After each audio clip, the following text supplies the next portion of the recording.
Sabda TV.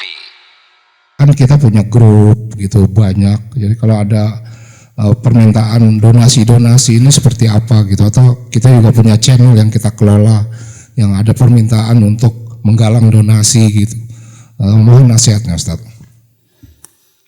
Ya akhi, pendapat seseorang kalau ternyata tidak berdasarkan hujah dan dalil, jangan kemudian kita jadikan apa?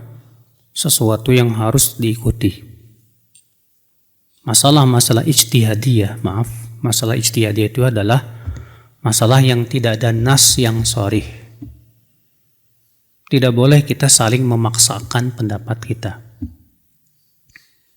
Selama itu tidak ada nasnya. Nah, sumber di antara salah satu munculnya perpecahan akibat fanatik kepada pendapat seseorang hanya karena masalah ijtihadiyah.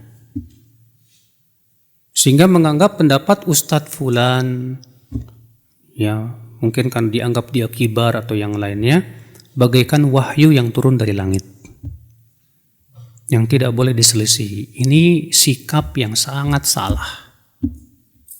Sikap yang sangat apa? Salah. Kenapa? Karena kalau kita lihat Umar bin Khattab dan para sahabat yang dahulu, selama itu masih ijtihadi dan pendapat, mereka nggak pernah memaksakan pendapatnya kepada orang lain. Nggak pernah. Siapapun yang baca asar-asar dari Umar bin Khattab dan para sahabat, seperti yang ada dalam kitab ya Ibnu Abdul Bar dan yang lainnya, dia akan dapatkan itu. Selama itu yang sifatnya hanya pendapat dan tidak berdasarkan kepada apa? Nas yang sharih dan tegas dan sahih, mereka nggak berani memaksakan orang untuk mengikuti pendapatnya. Mereka hanya berkata hadza ra'i, ini pendapatku. Iya. Fa in kana shawaban fa minallah, jika itu benar itu dari Allah. Kalau ini salah maka ini dari kesalahanku. Nah, ketika menjadikan pendapat seseorang bagaikan sabda Nabi, padahal itu masalah ijtihadiyah yang nggak ada nasnya. Nah, disinilah akan muncul perpecahan. Akan muncul apa?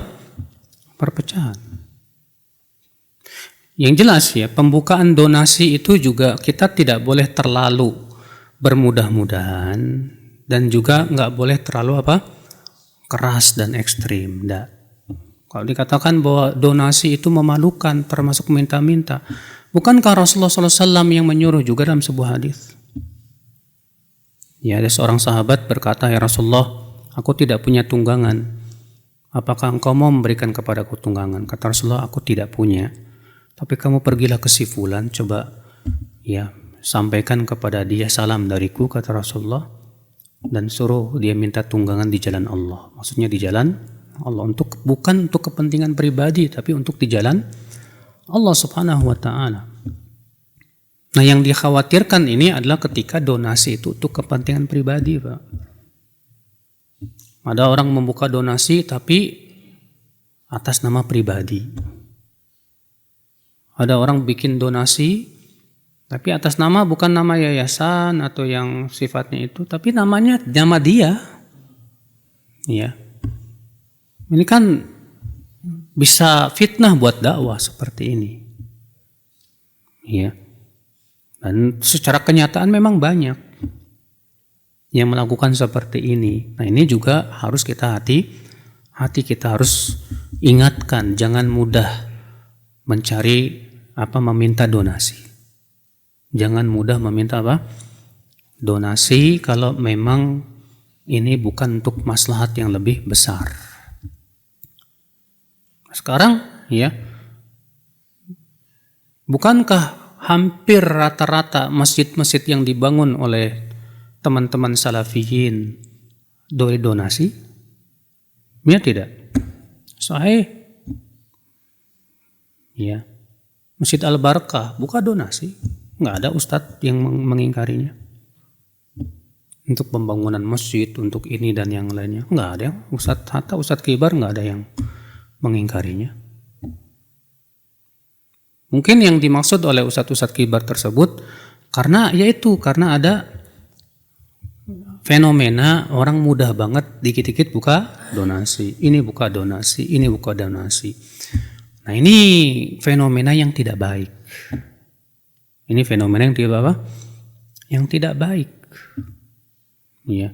Kalau memang ternyata maslahatnya sudah jelas, umum dan masya Allah manfaatnya untuk kaum muslimin juga sudah apa sangat jelas. Kemudian kita buka donasi nggak masalah.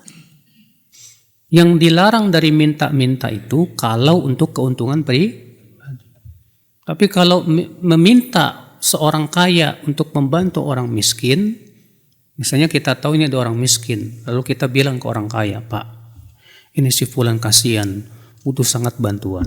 Kita mintanya buat orang lain, gak masalah. Ini termasuk ad-dal alal khair kafa'ili. Orang yang menunjukkan orang lain kepada kebaikan sama dengan melakukannya. Ya.